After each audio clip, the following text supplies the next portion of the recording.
ஒரே ஸ்ப்ரேயில் வீட்டிலிருந்து எல்லா கரப்பானையும் துரத்த இந்த வீட்டு பொருட்கள் போதும். வீட்டில் கரப்பான் பூச்சிகள் இருப்பது ஒவ்வாமை, வயிற்றுப்போக்கு, டைபாய்டு மற்றும் காலரா போன்ற பல உடல்நல பிரச்சினைகளை ஏற்படுத்தும். வீட்டில் கிடக்கும் சில பொருட்களை பயன்படுத்தி வீட்டிலேயே கரப்பான் பூச்சிகளை விரட்டும் ஒரு ஸ்ப்ரேயை நீங்கள் தயாரிக்கலாம்.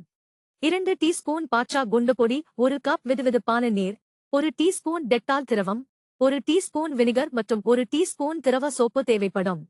இந்த கலவையை ஒன்றாக கலந்து சிறிது நேரம் கழித்து ஒரு ஸ்ப்ரே பாட்டிலில் ஊற்றவும். இப்போது கரப்பான் பூச்சிகள் வர வாய்ப்புள்ள இடங்களில் அதை தெளிக்கவும். இந்த கலவையை வாரத்திற்கு 3 முறை பயன்படுத்துவதன் மூலம் கரப்பான் பூச்சிகளை முற்றிலுமாக ஒழிக்க முடியும். இது கரப்பான் பூச்சிகளை கொல்லவும் தடுக்கவும் உதவுகிறது. இதன் வாசனை கரப்பான் பூச்சிகளை விலக்கி வைப்பதில் பயனுள்ளதாக இருக்கும். இது பாக்டீரியா எதிர்ப்பு பண்புகளை கொண்டுள்ளது. இது கரப்பான் பூச்சிகளை கொல்வது மட்டுமல்லாமல் வீட்டை சுத்தமாகவும் பாக்டீரியாக்களிலிருந்து விலக்கி வைக்கவும் உதவுகிறது. வினிகரில் உள்ள அமிலம் கரப்பான் பூச்சிகளை விரட்ட உதவுகிறது மற்றும் அவற்றின் பெரோமோன் பொறிகளை அழிக்கவும் உதவுகிறது. இது கரப்பான் பூச்சிகளால் உருவாகும் ஒட்டும் பிசுபிசுப்பை நீக்குவதோடு கரப்பான் பூச்சிகள் மீண்டும் வர முடியாத அளவு மேற்பரப்பை மென்மையாக்குகிறது.